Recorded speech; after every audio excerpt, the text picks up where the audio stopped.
Bom, a nossa convidada de hoje para falar sobre o livro Ulisses, do escritor James Joyce, é uma especialista em literatura irlandesa, a professora Monira Hamoud Mutran, do Departamento de Letras Modernas, lá da Faculdade de Filosofia, Letras e Ciências Humanas da Universidade de São Paulo. Professora, obrigado por ter aceito o nosso convite aqui para falar um pouquinho sobre James Joyce e o livro Ulisses, que é um livro bastante complexo aqui, e a gente precisa da sua ajuda para saber como é que alguém começa a ler esse livro e chega até o final, porque parece que muita gente começa e não vai em frente, né, professora?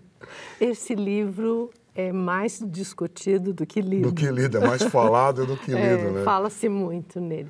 Em primeiro lugar, gostaria de agradecer a você, Ederson, pelo convite para sair da universidade e alcançar um público maior. Eu acho isso muito importante.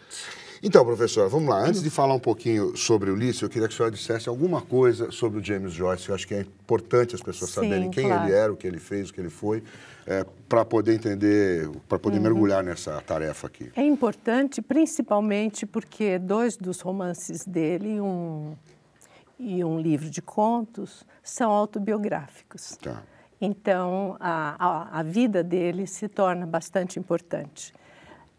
Ao contrário dos autores que vocês tiveram aqui, alguns deles sem nenhum tipo de informação sobre a vida, dados, eu vi alguns programas, Joyce é conhecidíssimo. A vida dele foi esmiuçada tanto por ele, quando ele escreve essa obra autobiográfica. Que é o retrato do artista quando jovem. E também mesmo em Dubliners, não é? Em Dublinenses. E no Ulisses, principalmente, como ele escreveu muitas cartas.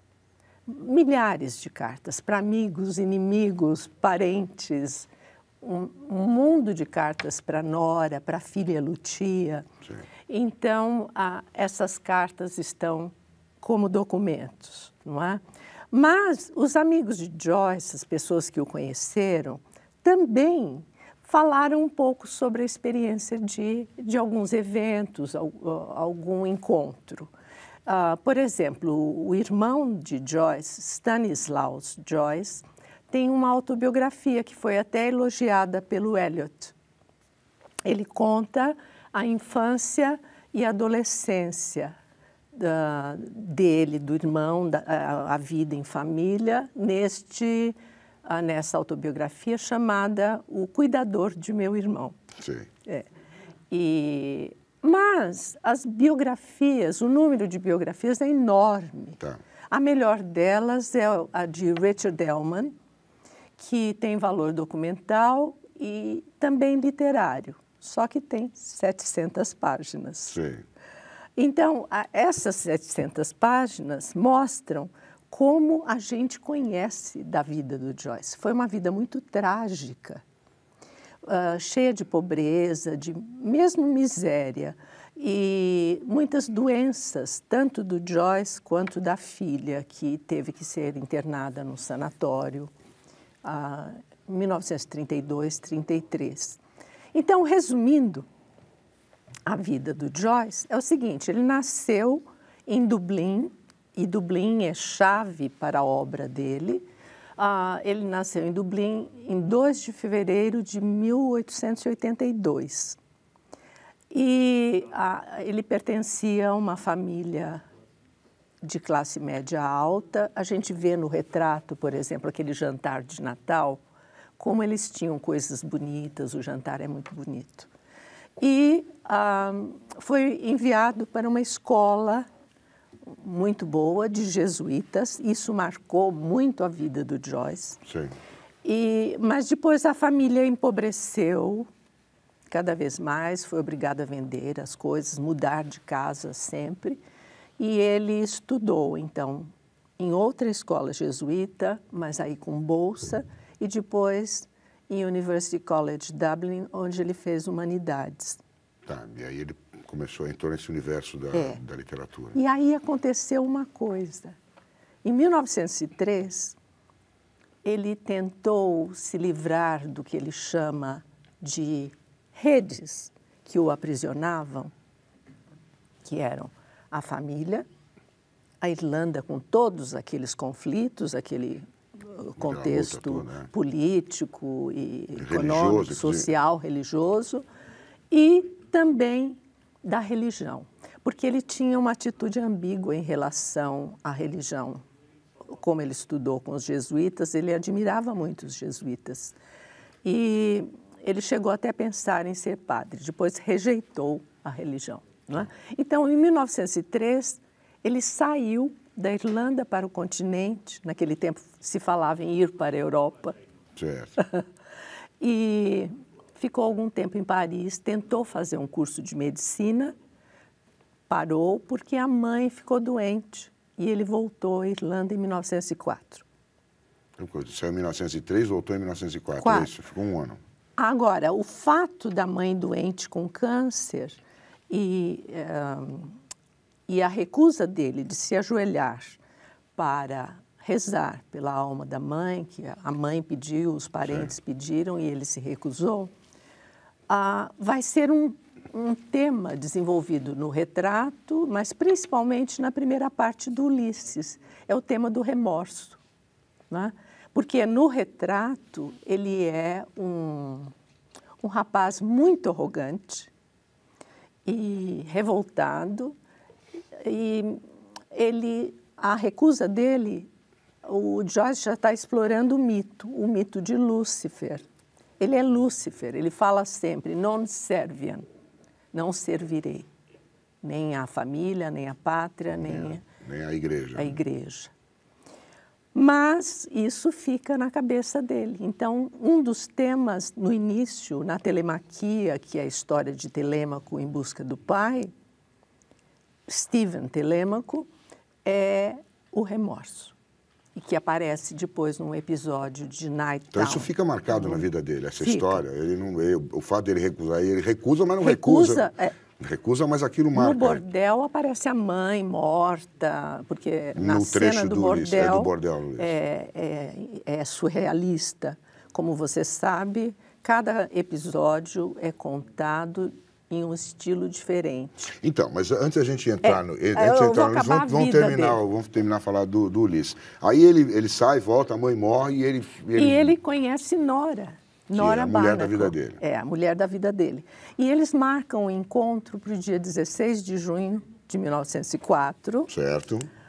Que se tornou uma das datas mais importantes da literatura, porque é o único dia em que se passa o Ulisses. Exato. E essa é uma característica, né? Do livro. Esse livrão aqui... 1.125 páginas. É a narração de um dia, na vida de Leopold Bloom. Isso. Então, vou só terminar a vida dele. Tá. Ele conhece Nora nesse dia e é um tributo a Nora que ele escreva mais tarde, Ulisses, no dia 16 de junho de 1904, que se tornou Bloomsday mesmo enquanto Joyce vivia. Tá. Os amigos se reuniam em Paris e comemoravam o Bloomsday, o dia de Bloom. E eles resolvem fugir naquele tempo, sem casar, mas só se casaram em 1931, quando os filhos Lucia e Giorgio já estavam grandes moços, para deixar uma situação mais ou menos boa para os filhos. Confortável. E a vida de Joyce, como eu disse, foi muito trágica, de exilados o tempo todo. Mas foi um autoexílio, ele não foi... Foi um autoexílio, ele queria pertencer à Europa e não à Irlanda. Ele voltou algumas vezes à Irlanda, viajou para a Inglaterra, mas o trajeto dele era Paris, Trieste, trabalhou em Zurique também, deu aulas de inglês na Berlitz School. Certo. Né? E eles sofreram muito, como eu disse. E morreu em 41. Mas é interessante, ele se autoexila, ele tem essa questão com a mãe. Ele se autoexila, mas não resolve a questão com Dublin, com a cidade. De jeito nenhum. Dublin é uma das chaves para se ler. Agora vamos entrar no livro, professora. Conta para a gente do livro Ulisses. Por que é tão difícil compreender, tão difícil mergulhar na história? Depois que acho que a pessoa mergulha, ela vai embora, né? Atualmente não é tão difícil assim, porque os leitores de hoje, do século XXI, já leram Faulkner, já leram Guimarães Rosa, já leram tantos autores que, de uma maneira ou outra, ecoam as técnicas e o estilo. Embora o Joyce tenha sido chamado, junto com Proust, por um crítico, de coveiro do romance. Sim, é. Porque eles acharam que depois, inclusive perguntaram a ele, e agora, o que você vai fazer? O Eliot falou, agora não tem mais nada para fazer. Tem um ponto de não retorno, né? Seria esse romance. Esse romance. Acontece que houve outras manifestações. O Beckett é um exemplo, né? Samuel Beckett. Samuel Beckett. Então, o romance está vivo, continua vivo, mas tomou direções diferentes do Ulisses. Mas sempre se fala que Ulisses paira sobre todos, na literatura, mesmo Guimarães Rosa, que diz que não leu, mas ele tem muitas técnicas, porque essas técnicas podem ter sido absorvidas através de Virginia Woolf, por exemplo, ou Faulkner. De outros autores. De outros autores, ou estavam no ar. Tá, então vamos lá. Ulisses, de James Joyce, ele usa aqui como referência. Ulisses realmente é o personagem, o nome latino do personagem da Odisseia, de Odisseu, tá certo? Aí ele faz ele faz referências à Odisseia, que foi um poema que se passa em 18 anos, que Ulisses está fora lá da cidade dele, de Ítaca, da ilha dele. E aqui ele faz uma referência a esse poema, sendo um dia, 18 horas de um mesmo dia, desse dia em que ele fez sexo com a mulher da vida dele, né? 16 de junho de 1904. Então, qual é a dificuldade toda aqui? Parece que, aparentemente, essa é uma solução bastante interessante. E o que dificulta essa compreensão do romance? Bom, em primeiro lugar, nós temos que... Tem um momento lá na história dele, lá, né? O que ele mudou na forma de escrever tudo, né? O Ulisses é uma reescritura do épico de Homero, na Odisseia, e sendo uma reescritura, com o passar do tempo, ele fez 90 anos o ano passado, ele se tornou, por sua vez, um clássico. E a gente precisa entender, por exemplo, na concepção de Ítalo Calvino, um clássico é aquele livro que nunca disse tudo que se propunha dizer. Então, ele é inesgotável.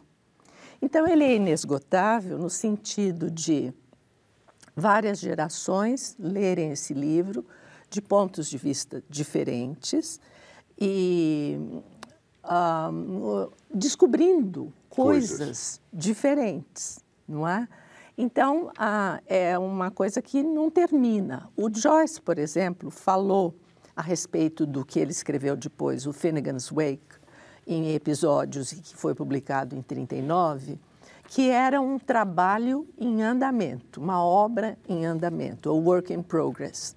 E eu diria que a nossa leitura é uma leitura em andamento. É uma leitura que você pode pegar um episódio, ler, voltar ao episódio ou pegar um outro episódio. É mais ou menos o que o Joyce imaginava que o leitor faria. Porque não dá para ler do começo ao fim. Do começo ao fim. E por que Ulisses? Você me perguntou.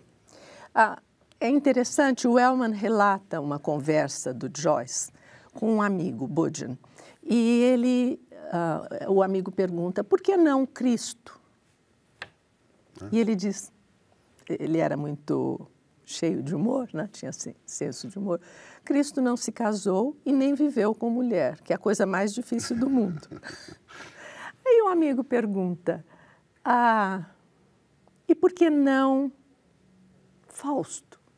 Fausto, esse grande Fausto, né? E ele responde, não, Fausto, não sabemos nada da vida dele, da família, o que aconteceu com ele. Só as ambições dele de poder, de conhecimento, é um grande intelectual, conhece tudo e quer o poder de unir a África com a América, etc. E fica aquele Mefistófeles grudado nele o tempo todo. Não quero Fausto. E o amigo, e Hamlet? Ele sabia que Joyce gostava muito de Shakespeare. Ele falou, o Hamlet é filho, é um filho. Então, eu escolhi Odisseu porque é filho, é marido de Penélope, é pai de Telêmaco, é rei de Ítaca, é companheiro dos grandes heróis como Aquiles, na Guerra de Troia, e passou por inúmeras aventuras fantásticas. Ele é o homem completo. Então, o Bloom vai ser o homem completo. Leopold Bloom é o personagem principal. É certamente. O Ulisses. E nós temos que lembrar que no retrato é Stephen, o Joyce, jovem. E no Ulisses é Joyce, já na meia-idade. Não é meia-idade, mas ele amadureceu. Ele não é mais aquele homem, aquele jovem arrogante. Não é? O Leopold Bloom. Leopold Bloom. Eu vou resumir. Você diria que o Leopold Bloom é o Joyce aqui também. nesse livro também? E como é no Exiles. A única peça que o Joyce escreveu é Exiles, em homenagem a Ibsen. É ele, o ciúme que ele tem da mulher, né? É uma peça tradicional, está fora dessa linha de experimentalismo do Dublinenses, Retrato e Ulisses, mas ele é experimental na temática, por isso que houve tanto escândalo. Sim. Mas voltando a Ulisses. O Joyce, então, esse homem completo, em primeiro lugar, nós precisamos lembrar o seguinte, todo mundo pega esse livro assim com o maior respeito. Sim. Ele é engraçado, ele é satírico, cheio de humor, tem humor negro. No episódio do cemitério, do Hades, né, que corresponde ao Hades no Homero, são coisas engraçadíssimas que acontecem. Por exemplo, no monólogo interior do Bloom, ele pensa na morte de uma maneira muito engraçada. Ele é até ridículo, né? Ele fala, nossa, aquele homem no caixão, e se ele estiver vivo? Como que ele vai avisar? Podia ter um buraquinho no caixão, etc. Então, há muito humor negro e sátira. Ele devia muito à tradição cômica irlandesa, o Swift, por exemplo, né? Então, a sátira está presente. Ele reescreve os 18 episódios, segue muito bem esses episódios no seu enredo, mas subverte com a paródia. Então, a Molly Bloom, que era a Penélope, era uma esposa castíssima, fidelíssima, e lá abordando. Tal. A Molly Bloom, dizem que foi a namorada do regimento e tem um amante. O Bloom está longe de casa, como Ulisses está longe de casa, porque ela vai receber o amante naquele dia. Naquele 16 de junho de 1904. Então, ele é tão delicado que ele sai de casa, ele anda por Dublin o dia inteiro e aqui há o paralelo homérico, há vários paralelos homéricos o tempo todo, mas os líquidos caminhos do Homero são as ruas labirínticas de Dublin. Então, por isso que no livro da Bernardina, a capa é o mapa de Dublin. Porque, tanto no Dublinenses quanto o Retrato, essas personagens andam o tempo todo, parecem aprisionadas no labirinto. Acho que o autor aqui, quem fez esta capa também pensou no labirinto. No labirinto, se referindo, se bem que aqui tem a palavra Ulisses escrita, né? A palavra Ulisses está escrita aqui em forma de labirinto, mesmo por conta dessa coisa da cidade de Dublin, mas é interessante que ele volta a Dublin, ele foge de lá e não sai de lá, né? Ele escrevia para parentes e amigos, ele perguntando coisas sobre Dublin. Aquela casa, número 7, em tal lugar, continua lá. No livro. O que ele disse foi o seguinte, que se Dublin desaparecesse da face da terra, poderia ser reconstituída através da sua obra. Então, o leitor, quem for, ele também tem que ter essa referência, porque ele vai ter que entender um pouquinho da cidade, onde é que ela fica, como é que ela se dispõe para poder ler melhor, talvez, né? Por isso, deveria começar com Dublinenses. Antes de Ulisses. Antes de Ulisses. E outra coisa também é que esse cenário contrasta com o cenário dos mares, das ilhas, Sim. de Odisseu, a metrópole. E isso é extremamente moderno, porque Viena, Berlim, Nova York, Roma, São Paulo, em 1922, a Paulicéia desvairada, né? Todas essas metrópoles são cenários agora. Antigamente era o campo, ou as pequenas cidades. Hoje é a cidade grande. É a cidade grande na alta modernidade, né? E ele vai por aí, ele usa isso como pano de fundo, a cidade mas eu como acho pano que de fundo. não tanto pensando no moderno, porque o Whitman, em 1855, já falava nos navios, nas fábricas, chaminés de fábricas, nas multidões indo trabalhar. Ele adorava aquilo, era o progresso. Hoje, nem tanto, né? Não se adora tanto assim. Não se adora tanto, mas ele ficava encantado com as locomotivas. Ele tem um poema sobre a locomotiva que é quase sensual, de tocar a locomotiva, aquelas engrenagens e tal. Mas o Joyce, ele viveu o tempo todo naquela fase de infância e juventude em Dublin. E para ele não pode esquecer, né? E aí ele colocou a Odisseia dentro da cidade, num período de 18 horas. Mas além do fato dele ligar os episódios à Odisseia, ele fazia referências também nas cartas que ele escrevia a partes do corpo humano, não é isso? Sim, cores, ele tem um né? esquema, ele próprio preparou um esquema para o leitor do Ulisses. Não sei se esse esquema está aqui. Deve estar. É assim, ele põe o episódio... aqui. Né? Ele põe o episódio... Telêmaco, cena, a torre, hora, 8 horas, arte, teologia, cor branco, ouro, símbolo herdeiro, narrativa jovem. No Hades, por exemplo, a cor é branco e preto. E o órgão do corpo humano é coração, né? E é de manhã, quando eles vão ao enterro. Branco e preto. Coveiro é o símbolo. O coveiro é muito presente nesse episódio. Eu gosto muito desse episódio. Mas o protagonista foi escolhido por Bloom como homem completo, embora ele seja ridículo, seja mostrado fazendo cada besteira. Joyce mostra que no paralelo homérico, Odisseu é um homem forte, quase um semideus, né? E ele é astuto, ele é inteligente, ele é tudo. Escapa das armadilhas. Tudo. O Bloom é um homem de meia idade, judeu, irlandês, né? E ele escolheu o nome Flor. O Haroldo de Campos traduziu por Senhor Flor, quando ele traduzia a respeito do Bloom. E flor, porque a flor é uma coisa perfeita e demonstra a completude desse homem. E por quê? Porque ele é tão comum. Vulgar. Vulgar. Ele é ninguém. Lembra que se falou aqui do ninguém no episódio do Ciclope? Sim.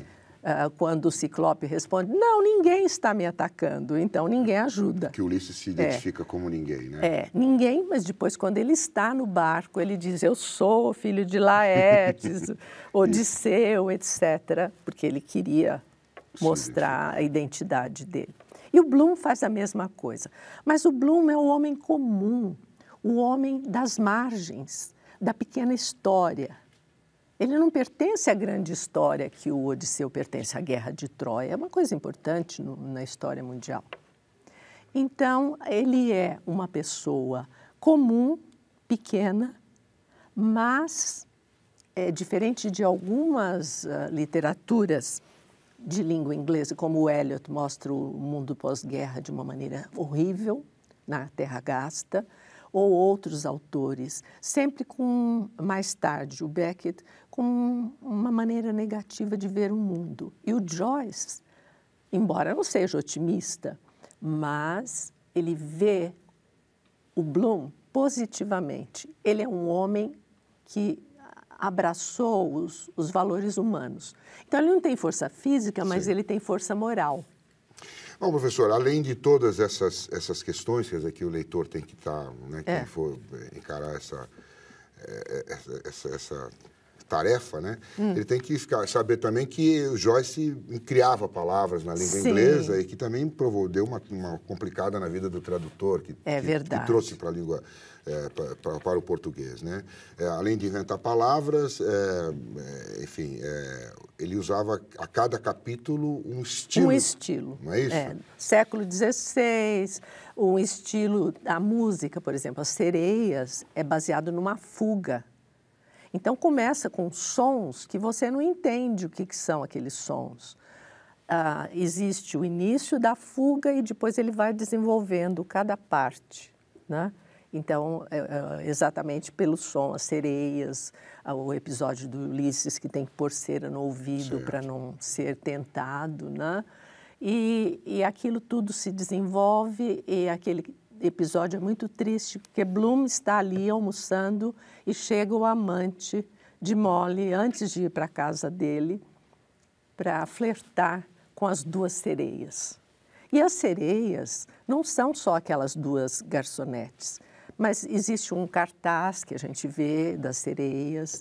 A Irlanda é a grande sereia que tenta os jovens, etc. É interessante ler bastante a respeito do livro antes de ler o livro. Né?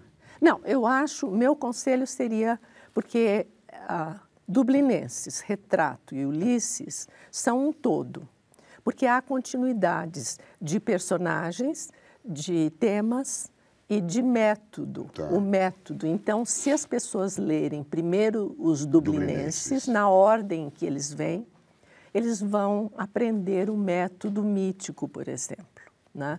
Que depois aparece no Retrato. E você vê aqui, o Stephen termina indo para o continente no Retrato, mas o início do Ulisses ele está de volta à Irlanda. Então, retoma, não é? Tá certo. Então é isso. Então a recomendação é essa, é ler primeiro os dublinenses, depois o retrato do artista quando jovem e depois começar a leitura em andamento do Ulisses. Que é uma leitura em andamento, que você disse. Ler, reler, voltar um pouquinho e para avançar aos poucos. Não pode ser uma empreitada assim. E também ler a Odisseia, que é deliciosa. Também. Professor, obrigado por sua presença aqui na Univesp TV, obrigado por seus esclarecimentos. Infelizmente, a gente podia falar muito mais sobre tudo do Ulisses, né? É interminável. Interminável, né? Que o senhor mesmo falou. Mas, mais uma vez, muito obrigado pela sua presença aqui. Obrigada a você.